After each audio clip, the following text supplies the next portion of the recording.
اس روح زمین پہ آپ صلی اللہ علیہ وآلہ وسلم کے بعد اگر کوئی عالم تھا تو وہ تھے امام علی علیہ السلام، جن کے بارے میں رسول صلی اللہ علیہ وآلہ وسلم نے فرمایا، انا مدینۃ العلم و علی بابھا، میں علم کا شہر ہوں اور علی اس کا دروازہ ہے۔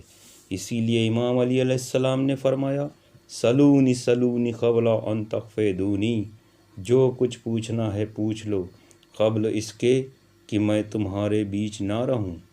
آج تک اس دنیا میں کوئی پیدا نہیں ہوا سوائے امام علی علیہ السلام کے جس نے یہ دعویٰ کیا ہو، جو کچھ پوچھنا ہے پوچھ لو، اور نہ قیامت تک کوئی پیدا ہونے والا ہے۔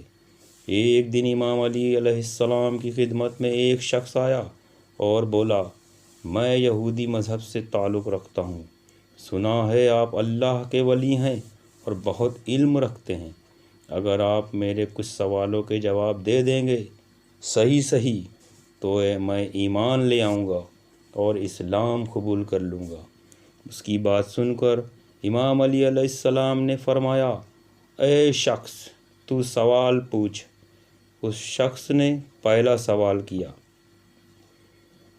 بتائیے وہ کیا چیز ہے جو ہمارے پاس ہے مگر اللہ کے پاس نہیں ہے؟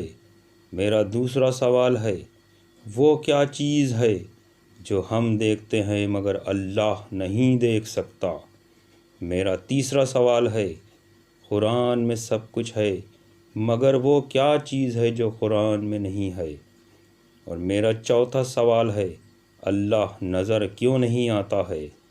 میرا پانچواں سوال ہے، وہ کون سی زمین ہے جس پر سورج کی کرن صرف ایک بار پڑی اور اب قیامت تک کبھی نہیں پڑے گی؟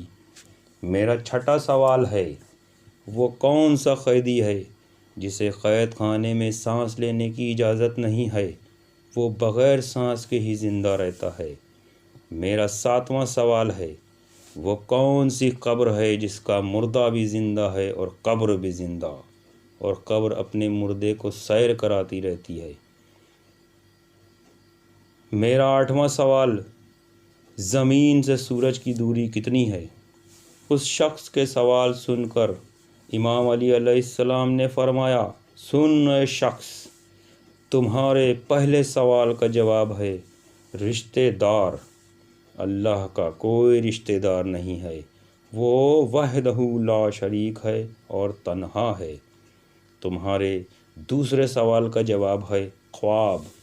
اللہ خواب نہیں دیکھتا کیونکہ اسے نہ نیند آتی ہے اور نہ اونگ۔ تمہارے تیسرے سوال کا جواب ہے جھوٹ۔ قرآن میں سب کچھ ہے، قرآن میں جھوٹ نہیں ہے کیونکہ اللہ ہر عیب سے پاک ہے۔ تمہارے چوتھے سوال کا جواب ہے، اے شخص کیا تم سورج سے نظریں ملا سکتے ہو؟ اس نے کہا نہیں۔ تو امام علی نے فرمایا، جب تم اللہ کی بنائی ہوئی مخلوق کا نور نہیں دیکھ سکتے تو خالق کا نور کیسے دیکھ سکتے ہو؟ اللہ ایک نور ہے جو ہر جگہ موجود ہے۔ تمہارے پانچویں سوال کا جواب ہے دریائے نیل۔ جب حضرت موسیٰ اپنی قوم کو لے کر دریائے نیل کے کنارے پہنچے تو اللہ نے فرمایا، اپنا عصا دریا پہ مارو۔ جب موسیٰ نے اپنا عصا دریا پہ مارا تو اس میں راستہ بن گیا۔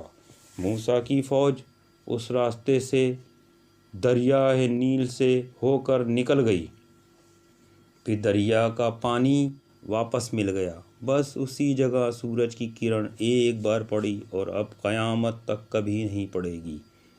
تمہارے چھٹے سوال کا جواب ہے ماں کی کوکھ۔ ماں کی کوکھ میں بچہ زندہ رہتا ہے مگر سانس نہیں لیتا۔ تمہارے ساتویں سوال کا جواب ہے وہ قبر وہیل مچھلی ہے اور وہ مردہ جناب یونس ہے جس کو مچھلی اپنے پیٹ میں لے کر سیر کراتی رہی۔ تمہارے آٹھویں سوال کا جواب ہے ایک عربی گھوڑا رات دن 500 سال تک دوڑ کر جتنی دوری طے کرے گا وہ سورج کی دوری کے برابر ہوگی۔